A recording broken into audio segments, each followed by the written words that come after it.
कुंती. एक धात्री विचारते आहे, महाराणी तुम्ही एवढ्या उदास का? कोणत्या शब्दात तिला मी सांगू मी उदास का? किती झंझावाती वळणं घेत आलं आहे माझं आयुष्य. काय हेतू आहे या वळणांचा? कोण फिरवतं माणसाला या चाकोरीतून? कुणाच्या हातात असतात ही सगळी सूत्र? माणूस म्हणजे नियतीनं आपल्या संकेतांच्या कंठबंधनांनी जखडून टाकलेलं जनावरच नाही काय? आज मी या राजवाड्याच्या सौंधावर उभी आहे. माझ्या भोवती वैभवानं भरलेला राजवाडा आहे. माझ्या प्रत्येक शब्द झेलण्यासाठी पावलोपावली तत्पर दास दासी उभे आहेत. सगळं हस्तिनापूर मला राजमाता राजमाता म्हणून माझ्या चरणांवर आदरानं मस्तक ठेवीत आहे. युधिष्ठिरासारखा सालस, भीमासारखा बलवान आणि अर्जुनासारखा लोकप्रिय मुलगा असल्यावर दुःखाचं काय कारण आहे? कुठल्याही स्त्रीचं जीवनाबद्दलची अपेक्षा यापेक्षा अधिक ती काय असणार? अशा जीवनाचा कोण अभिमान बाळगणार नाही? जगाच्या दृष्टीनं मी आज वैभवाच्या शिखरावरच नाही काय? सुख सुख म्हणतात ते यापेक्षा अधिक काय असतं? पण तसं नाही. केवळ याच बाह्य गोष्टींवर सौख्य अवलंबून असतं असं नाही. मनाचं स्वास्थ्य असेल तरच जीवन सुखी असतं. या एवढ्या वैभवात राजमाता म्हणून राहूनही मला ते मिळालेलं नाही. केवळ एकाच अनिवार्य घटनेच्या विरूप उंदरानं माझ्या जीवनाचं राजवस्त्र गेल्या अनेक रात्री कुरतडलं आहे. जेव्हा जेव्हा मी सौंधावर अशी उभी राहून ते राजवाड्याचं समोरचं भव्य महाद्वार पाहते, तेव्हा तेव्हा माझं मन वाटळीत सापडलेल्या वाळक्या पानासारखं भरकटत असंच दूर कुठंतरी उडून जातं. गेल्या 4-5 तपाच्या प्रवासाची भ्रमंती करून मगच ते देहाच्या पिंजऱ्यात येतं. गेल्या 4 तपांचा काळ. या दीर्घ 4 तपात ही कुंती म्हणून किती दिवस जगली? एकही दिवस नाही. चांगला 50 वर्षाचा काळ. पण किती कृपण आणि चेंगट. या 50 वर्षात त्यानं कुंतीला कुंती म्हणून जगण्यासाठी कधी एकही दिवस दिला नाही. गेली 50 वर्ष माझ्या गळ्यात विविध रंगी निरनिराळ्या गोंडस नावांचे पट्टे घालून कालानं मला नुसतं गरगर फिरवलं आहे. हवं तसं आणि हवं तिकडे. माझ्या मनात भरलेल्या आकाशातून गतजीवनातील आठवणींचा पाऊस अनेक धारांनी कोसळू लागला. कधी कधी तो एवढा मुसळधार पडतो की त्याच्या संतत माऱ्यानं माझ्या शरीराची आता चाळण तर होणार नाही ना, अशी मला भीती वाटते. काय काय घडलं या 4 तपात? छे, सांगण्यासारखं काय आहे त्यात? माझ्यासारख्या क्षत्रानीला तरी ते सांगावं असं कधी मनापासून वाटत नाही. पण मन हे विचित्र असतं. त्याला आवरण्याचा प्रयत्न केला की ते जास्तच अनावर होतं. या 4 तपात मी 3 सरळ सरळ वेगवेगळ्या कुंतींचं वेगवेगळं जीवन जगले. एकीची दुसरीशी थोडीसुद्धा कुठलीही तुलना होत नाही.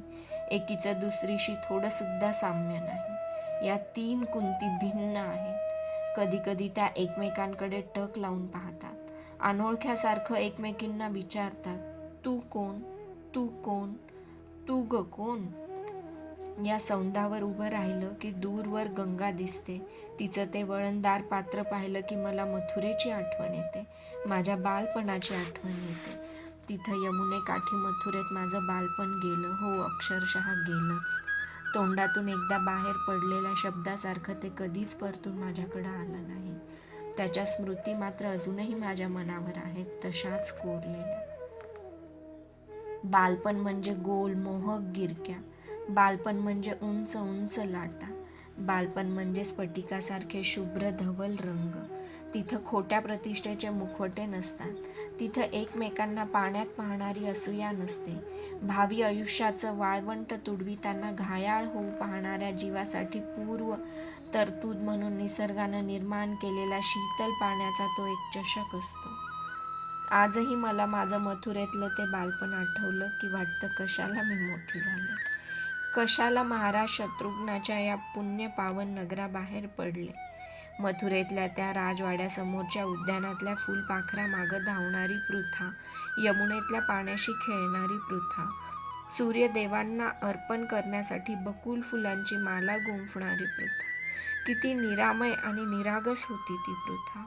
पृथा. होय, पृथाच.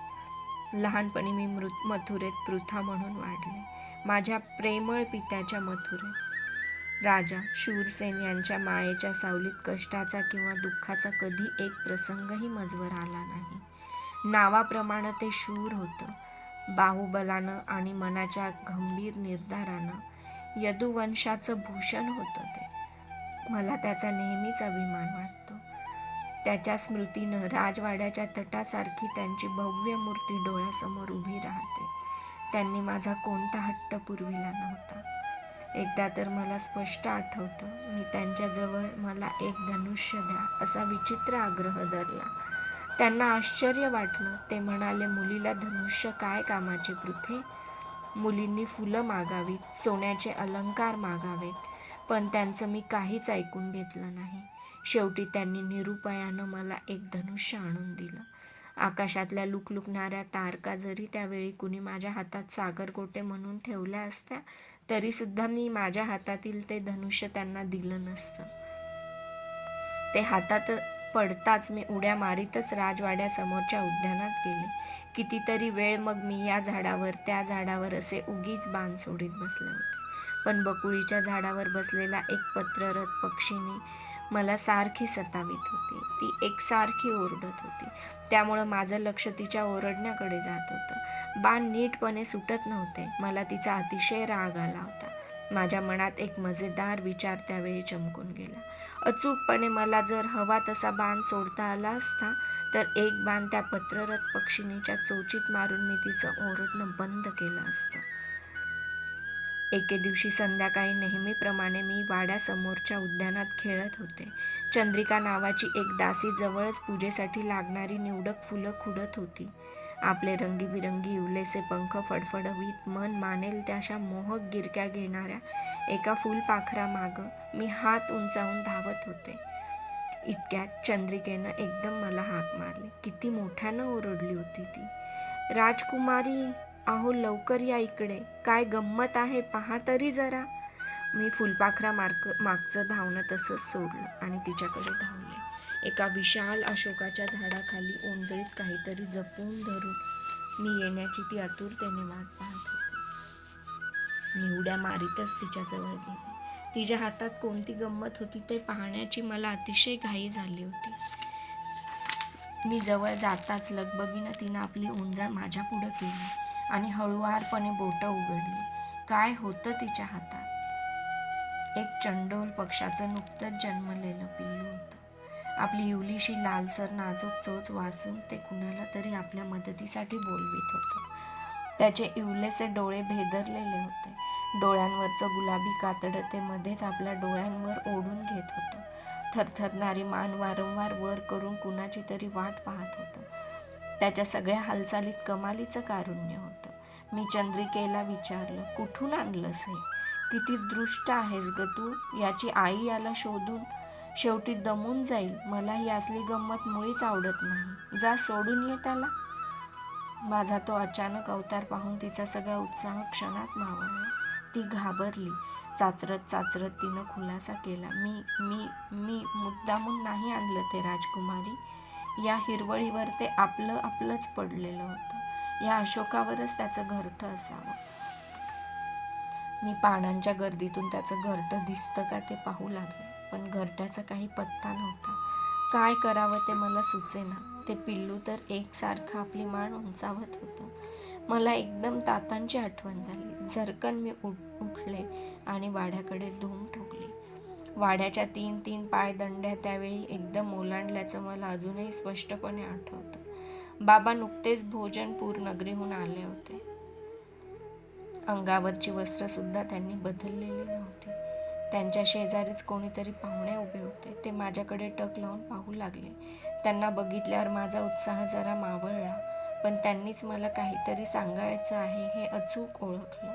ते म्हणाले, पृथे, लाजू नकोस. मी कुणी परका नाही. मी कुंतीभोज आहे, तुझ्या पित्यांचा आत्तेभाऊ. अगं तुझा काका. मला थोडासा धीर आला. पुढं होत तातांच्या बोटांना धरून ओढत मी म्हणाले, तात, जरा उद्यानात चला पाहू. माझं काम आहे तुमच्याकडे. माझं काहीतरी महत्त्वाचं काम आहे असं त्यांना वाटलं. ते माझ्या खांद्यावर हात टाकत पाहुण्यांकडे पाहून म्हणाले, चल कुंती भोजा, काय म्हणते ही ते पाहू. आम्हा तिघांना आपल्याकडे येताना पाहून चंद्रिकेची मात्र गाळण उडाली. हातातील फुलांची परडी आणि ओंजळीतील ते पिल्लू यामुळे उत्तरीय कसं सावरावं हे तिचं तिलाच समजेना.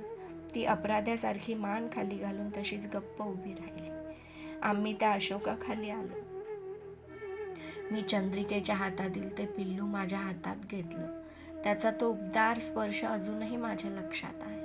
तातांना ते दाखवीत मी म्हटलं, याचं घरटं या झाडावरच आहे, पण हे चुकून खाली पडले. याची आई याला आपल्या घरट्यात शोधित असेल. त्याला आत्ता त्याच्या घरट्यात पोहोचवा. माझ्याकडं कौतुकानं पाहत ते म्हणाले, आईला नको काय पोराची काळजी? पोराला एकटं टाकून तिनं कशाला लांब जायचं? त्याच्यासाठी चारा आणायला गेली असेल ती, मी म्हणाले. ते माझ्याकडे पाहून हसले. इकडे तिकडे कोणी सेवक दिसतो काय ते पाहू लागले. उद्यानात कोणीच नव्हतं. एव्हाना हळूहळू अंधार पडायला सुरुवात झाली. माझ्या हातातील ते पिल्लू एकसारखं वळवळत होतं. कुणाच्या तरी पंखांच्या उभेत जायला ते फार आसुसलेलं होतं. मला ते असह्य झालं. मी रडवेल्या स्वरात म्हणाले, तात आटपाना लवकर, हे बघा कसं करतंय. माझा रडवलेला आवाज त्यांनी ओळखला. ते म्हणाले, आण ते इकडे. सकाळी त्याला आपण त्याच्या घरट्यात पोहोचवू. सकाळी? सकाळपर्यंत ते आपल्या आईशिवाय जगेल तरी कसं? आत्ताच पोहोचवा ना त्याला. माझ्याजवळ येत समजाविण्याच्या स्वरात ते म्हणाले, असं काय करतेस वेड्यासारखं पृथू? इथं कोणीच सेवक नाही या घडीला. आत्ताच त्याला कसं घरट्यात पोहोचवता येईल?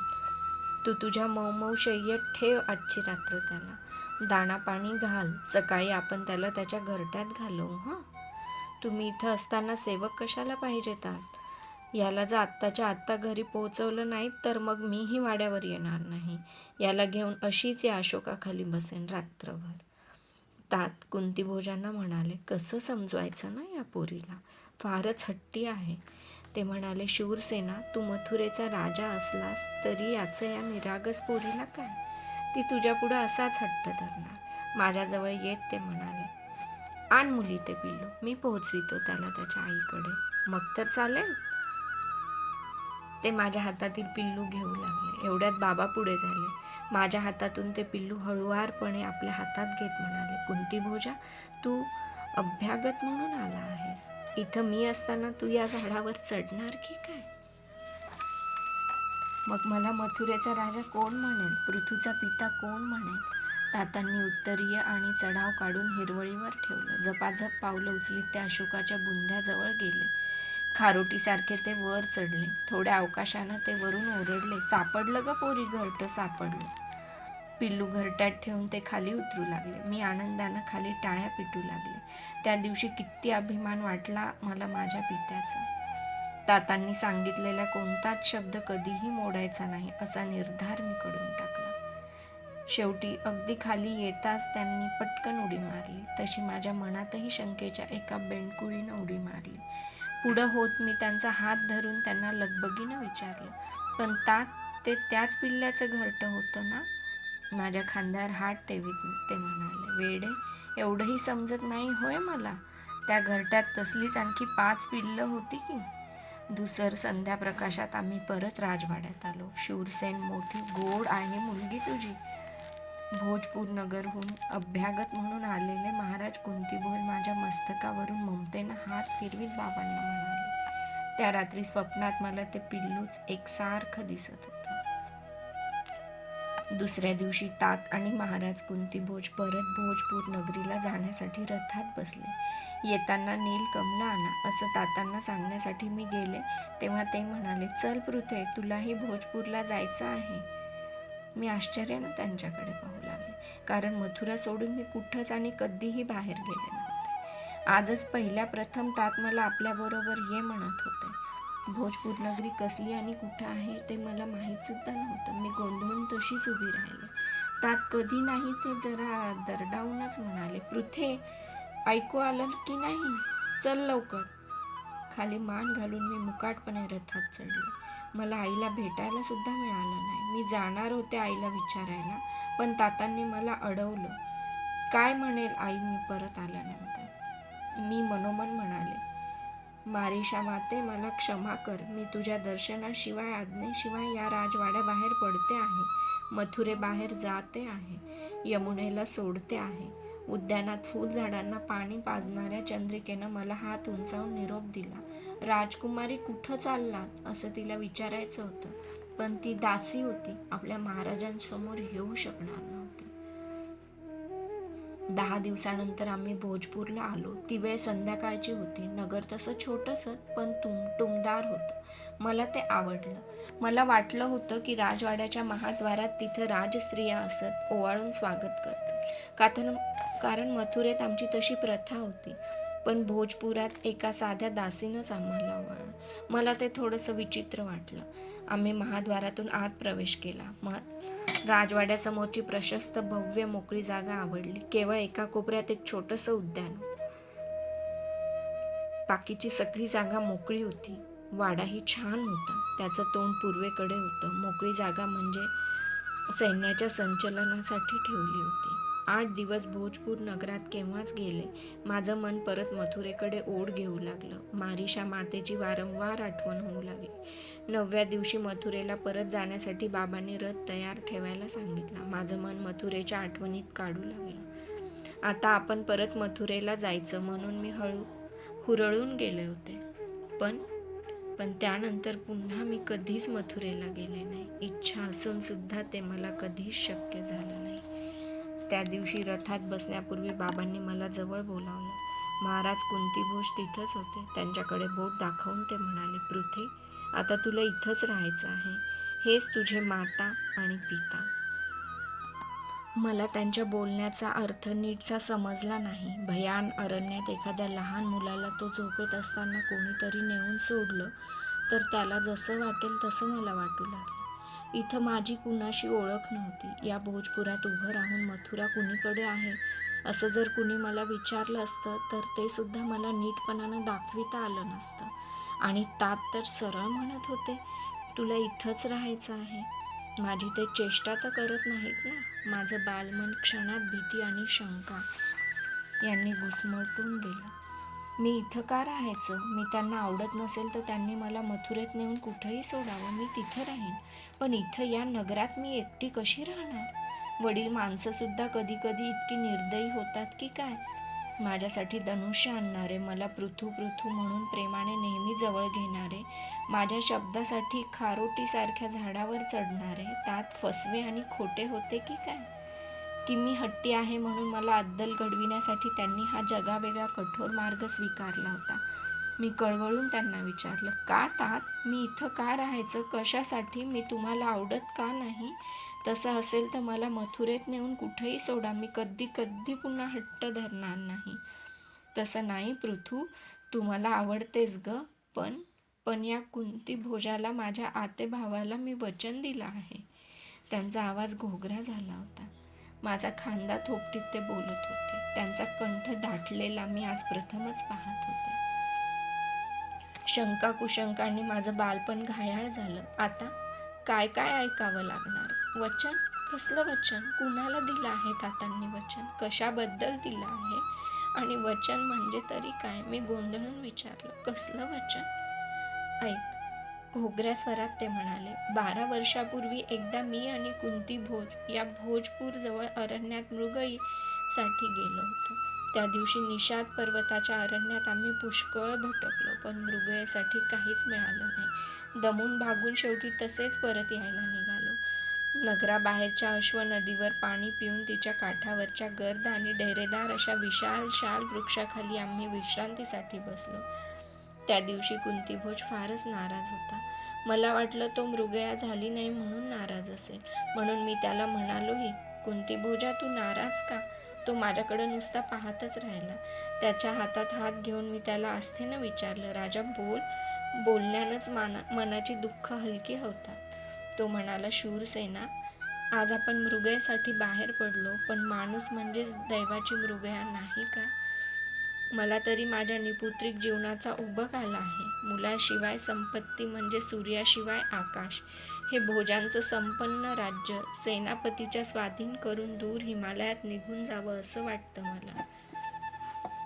त्याचा माझ्या हातातील हात दाबून मी म्हणालो, एवढंच ना राजा कुंतीभोजा, मी शूरसेन, मथुरेचा यादव राजा, तुला सांगतो आहे की मला होणारं पहिलं अपत्य मी तुझ्या स्वाधीन करीन. पण क्षत्रियानं राज्य सोडून जाण्याची भाषा कधीच बोलू नये. त्यानं मला त्यावेळी आनंदानं मिठी मारली.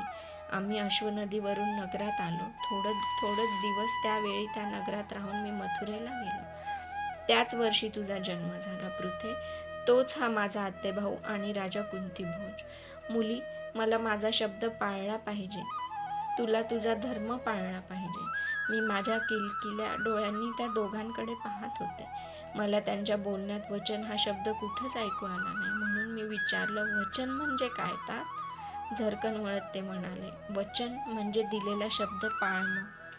पोरी, मी तुला देईन असं या कुंतीभोजाला शब्द दिला आहे. त्यांचे डोळे डबडबून आले होते. पहाड पाझरत होता. माझ्यासाठी अशोक वृक्षावर सरसर चढणारे तात आज वचनपूर्तीसाठी डोळ्यांवाटे अश्रू काढीत होते. त्या दिवशी अशोकाखाली मी ठरवून टाकलं होतं की त्यांचा कोणताच शब्द कधीही मोडायचा नाही. माझ्यासाठी त्यांनी रडवेल व्हावं. स्वतःला सावरून मी पुढं होऊन म्हणाले, तात, तुम्ही सांगत असाल तर मी इथंच राहीन, पण तुम्ही रडू नका, शोक करू नका. पुढं होऊन त्यांनी मला आपल्या छातीशी कवटाळलं. त्यांचं भरदार शरीर पिप्पल वृक्षासारखं थरथरत होतं. महाराज कुंतीभोजांना ते म्हणाले, राजा, जीवाच्या मायेनं जपलेली ही देणगी सांभाळ. हिच्या मातेला मी हिला घेऊन परस्पर आलो आहे हे माहीत सुद्धा नाही. ते आधी समजलं असतं तर तिनं हिला मथुरेतून कधीच सोडलं नसतं. मारीशा मातेच्या आठवणीनं मला गलबलून आलं. मला तसंच सोडून झटकन त्यांनी कमरेचं खड्या माण्यातून काढलं. त्यांचं धारदार पातळ चमकन चमकलं. आपल्या उजव्या हाताचा भरीव अंगठा त्या धारेनं त्यांनी ओढला. रक्ताची एक लाल भडक रेषा त्यांच्या भरगच्च अंगठ्यावर क्षणात उभी राहिली. ती त्यांनी माझ्या कपाळाला लावली. त्यांचा तो गरम स्पर्श अजूनही माझ्या लक्षात आहे. खडग म्यानात ठेवून माझा चेहरा उंजळीत घेऊन ते म्हणाले, लक्षात ठेव पृथे, तू एका क्षत्रिय राजाची मुलगी आहेस, हे कधीच विसरू नकोस. विसरणार नाहीस ना बाळ? वाकून त्यांनी माझ्या मस्तकाचं एक दीर्घ अवघ्राण केलं. त्यांनी लावलेल्या रक्ताचा टिळा त्यांच्याच ओठांनी पुसटला गेला. त्यांच्या डोळ्यातील अश्रुबिंदू घरंगळून दाढीत मिसळले. झटकन ते वळले आणि झपाझप चालत रथात चढले. हातातील असुडाचे त्यांनी घोड्यावर सपासप कोरडे ओढले. रथ उधळला. धूळ उडू लागली. माझं छोटं मन बावरलं. हात उंचावून पुढं होत मी ओरडले, तात, थांबा.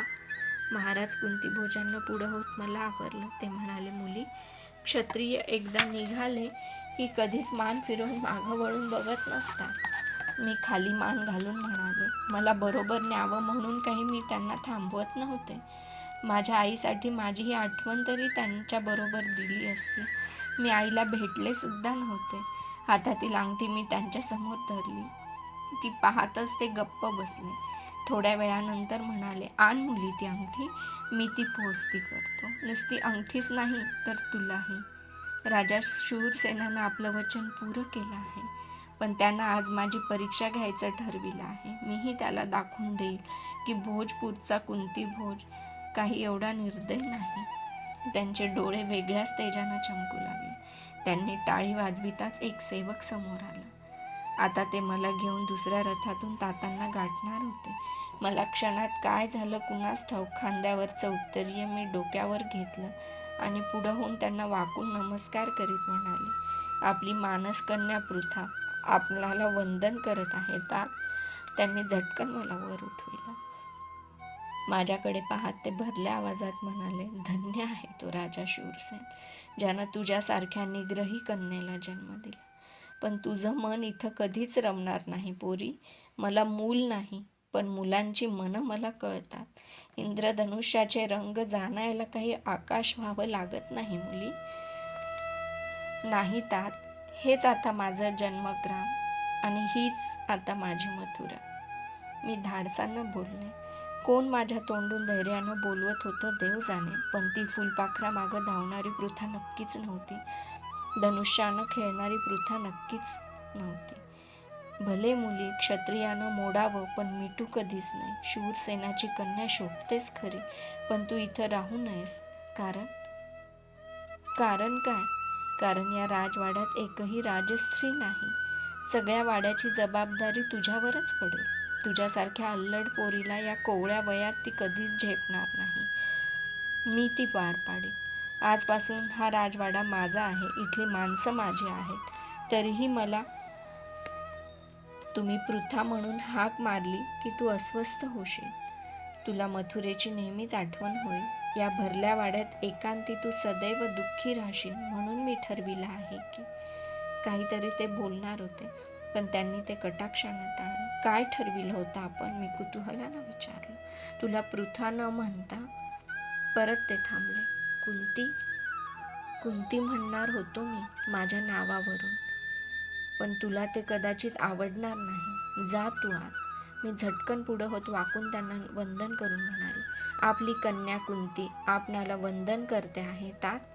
माझ्या त्या अनपेक्षित उद्गारांनी ते भारून गेले. त्यांनी मला वर उठविलं आणि तातांनी जसं छातीशी कवटाळलं होतं तसंच मला छातीशी कवटाळलं. ते म्हणाले, कुंती, वाईट वाटून घेऊ नकोस मुली. तुझ्या पित्यांची तुला इथं आठवणही येणार नाही. पण तू इथं राहिली नाहीस तर या राजवाड्याला अवकळा येईल. गेली 14 वर्ष मी तुझी वाट पाहतो आहे. ही वास्तू राजस्त्रीची वाट पाहते आहे. नाही, मी इथून कधीच जाणार नाही. मी त्यांना बिलगत म्हणाले. निर्धारानं आणि निश्चयानं त्यांनी माझी पाठ थोपटली. मला सावरून राजवाड्यात नेताना त्यांच्या डोळ्यात अश्रू तरळले होते. ते भोजपूरच्या महाद्वाराशिवाय दुसऱ्या कुणाला कसे आठवतील? एका घटनेनं माणसाला नखशिकांत बदलण्याचं किती प्रचंड सामर्थ्य असतं. त्या दिवसापासून एका अल्लड कुमारीचं एका अबोल आणि गंभीर किशोरीत रूपांतर झालं. त्या एकाच घटनेनं पृथेचं वय नकळत वाढविलं. त्या एकाच घटनेनं मला आमूलाग्र बदलून टाकलं.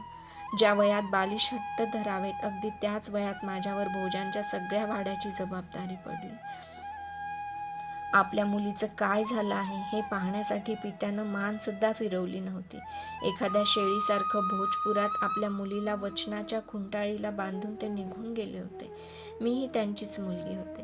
काही झालं तरी आता मथुरेला जायचं नाही असं मीही ठरवून टाकलं. दिवसामागून दिवस जाऊ लागले. मला नेहमीच मथुरेची आठवण येई, पण मनाच्या निर्धारानं मी ती पुसून टाकली. कारण इथं मी पृथा नव्हते, इथं मी कुंती होते. एक मान्यवर राजाची एकुलती एक कन्या. भोजपूरच्या राजवाड्याची एकटीच राजस्त्री होते. मग पृथा कोण होती? पृथा कुंतीच्या जीवनातील एक स्वच्छंद फुलपाखरू होतं. पृथा कुंतीच्या जीवनातील एक वायूची लहर होती. पृथा कुंतीच्या जीवनातील हिरवळ होती. पृथा कुंतीच्या जीवनातील एक पुष्पशय्या होती. पृथा कुंतीच्या जीवनातील एक सुगंधी कुप्पी होती. पृथा म्हणजे कुंतीच्या जीवनातील केवळ एक स्वप्न होतं. नुसतं स्वप्न. कधी कधी स्वप्नातील गोष्टीही मनाला आनंद देतात. पृथेची आठवण मला तशीच आनंद देऊ लागली.